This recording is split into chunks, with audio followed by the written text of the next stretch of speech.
Mau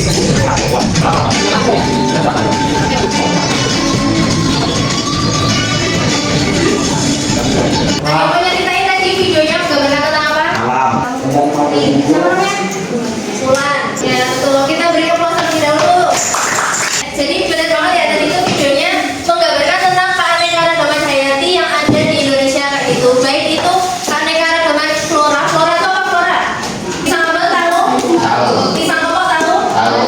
Nah itu bentuk sama rasanya sama atau beda? Beda. Ingat ya itu satu beda. Kalian pada pernah ke pantai kan? Pernah. Nemuin organisme apa aja di pantai? Karang. Kita sekarang kan baru berada di pegunungan gitu. Nah, kalau organisme yang ada di pegunungan kayak gini itu apa aja? Salah. Bisa kita simpulkan bahwa organisme atau makhluk hidup yang ada di pantai sama yang ada di pegunungan itu di situ dikatakan bahwa keanekaragaman hayati dibagi menjadi tiga tingkatan. Apa aja tadi? Kita akan fokus belajar tentang tiga itu.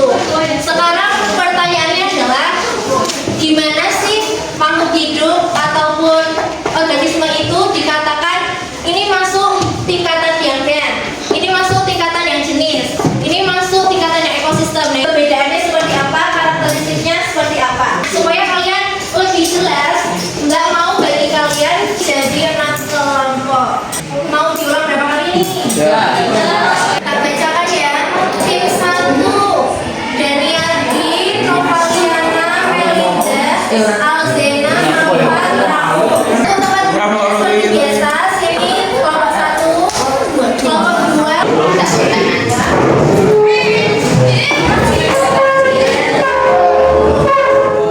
Untuk lomba jawabannya itu bisa ditulis identitas kelompoknya dulu.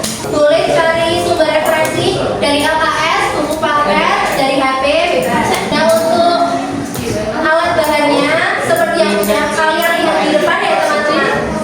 Ini ada tomat merah, ada tomat hijau. Itu bisa diamati, entah itu dari warnanya, dari bentuknya, panjangnya, sama teksturnya itu kayak gimana.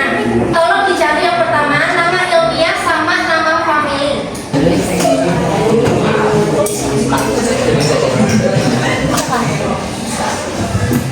Waktunya 20 menit dari sekarang.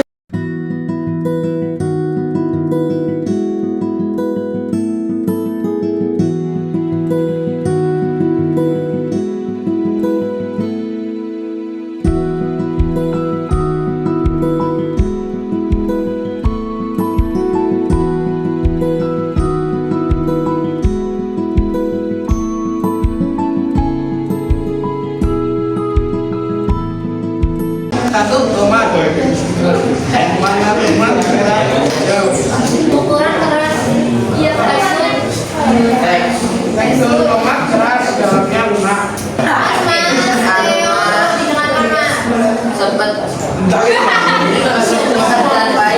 Yang pertama gambar apa? Gambar pantai. Berarti pantai ada bintang laut. Yang bunyi apa? Bacanya Fasolus. Nah berarti tomat merah sama tomat hijau itu termasuk keanekaragaman hayati tingkat baik. Betul. Terus alasannya kenapa? Sekalian tak koreksi ya. Yang nomor 3 itu kacang panjang sama kacang buncis itu mereka termasuk tingkat keanekaragaman hayatinya itu jenis atau spesies kayak gitu. Karena mereka itu masih dalam satu famili yang sama, yaitu tadi apa familinya? Beri aplaus buat teman-teman. Selanjutnya juga mau sedikit menjelaskan tentang penulisan dari nama ilmiah. Gak cuma ditulis kayak gini aja, tapi harus digaris bawahi. Dan garis bawahnya itu harus satu-satu. Ini kalau tulisan tangan. Kalau kalian ngetik pakai HP, kalau ngetik laptop itu harus apa berarti? Ya miring atau italik. Terus misal mau pisang secara umum berarti itu nulisnya Musa SP titik. Nah kalau ada SP nya kayak gini, yang di garis bawah itu cuman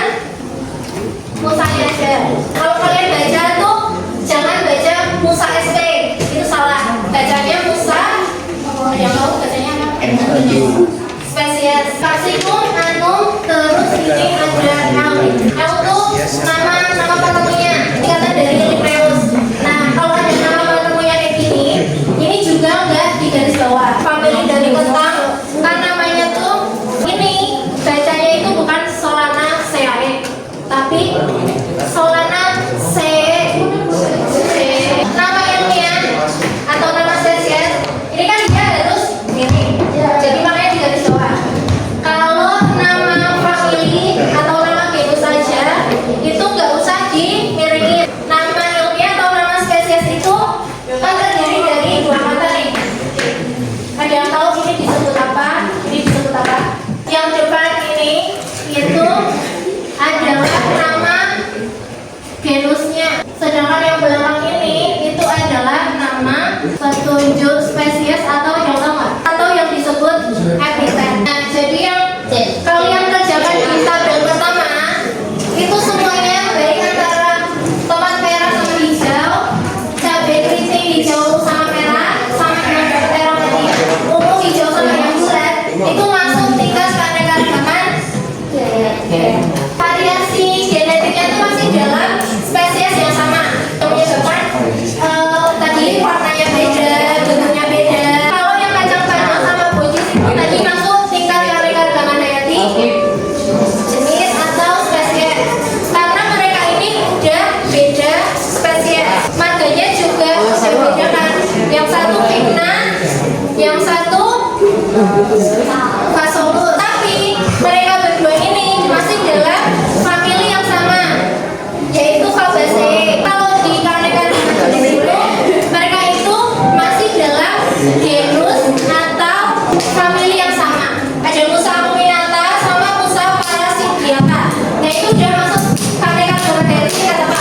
Jenis karena dia marganya sama, spesiesnya kan nama petunjuk spesiesnya udah beda kan. Kalau keanekaragaman hayati itu marga sama petunjuk spesiesnya ini tadi itu sama. Nah, di ekosistem alami contohnya apa? Sawah alami. Selain alami apa laut? Selain laut ada lagi contoh keanekaragaman hayati tingkat gen, jenis, dan ekosistem selain yang sudah kita pelajari tadi. Oke, kita